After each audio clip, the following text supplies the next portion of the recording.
안녕하세요. 오늘은 초등학교 취학과 관련한 의사소통 지도에 대해서 알아보도록 하겠습니다.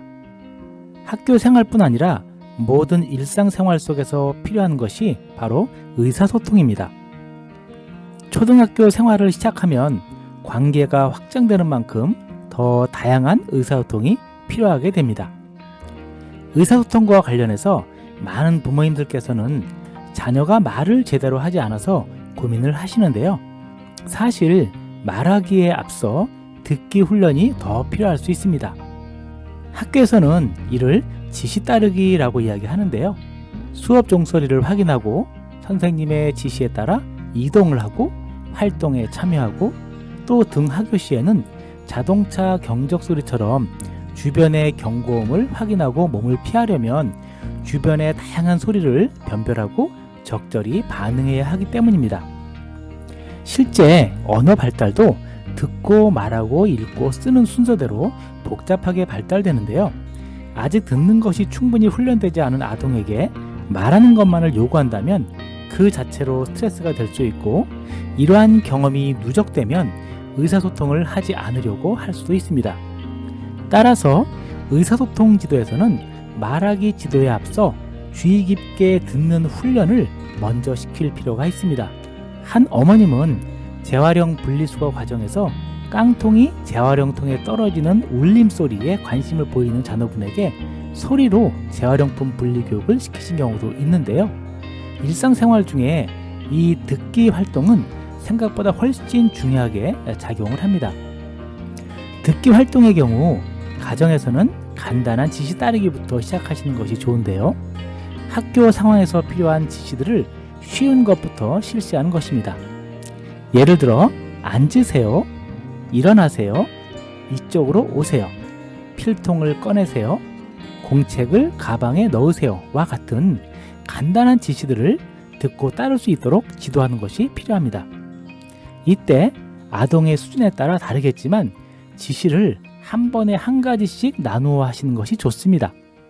예를 들어 가방에서 필통을 꺼낸 후 필통 안에 있는 연필을 꺼내세요 라고 말하는 것이 아니라 가방에서 필통을 꺼내세요 라고 이야기한 후에 잘했어요, 자 다음으로 필통에서 연필을 꺼내세요, 이런 식으로 지시를 나누어서 들려주는 것입니다. 물론 듣기 지도를 한다고 해서 듣기만 분리해서 지도하는 것은 아니고요. 듣기 활동과 함께 말하기 지도도 함께 진행하시면 됩니다. 예를 들면 필통에서 연필을 꺼내세요 라고 해서 아이가 꺼내게 되면 누구누구가 무엇을 꺼냈지? 맞아, 연필을 꺼냈어. 이런 식으로 듣기와 말하기를 통합해서 지도하시면 됩니다. 한편 말하기와 관련해서는 다양한 수준의 아동들이 있는데요. 예를 들면 언어를 통해 기초적인 의사 전달이 가능한 경우도 있고요. 언어를 통해 의사 전달을 하지만 상대방이 잘 알아듣지 못하는 경우도 있을 수 있습니다. 또한 언어 사용은 안 되지만 몸짓이나 표정 등으로 의사를 전달하는 경우도 있고, 혹은 전혀 의사소통을 할 수 없는 경우도 있을 수 있습니다. 만약 아동이 자신의 요구를 전달하려고 하는데 일상생활을 함께하는 가까운 사람이나 부모만 알아들을 수 있는 경우라면 이를 메모했다가 반드시 선생님께 알려주셔야 합니다. 아동의 표정, 몸짓, 소리 등이 무엇을 의미하는지 선생님께 알려주셔야 그 행동을 토대로 언어를 확장시킬 수 있고 아동과 상호작용을 시도할 수 있기 때문입니다.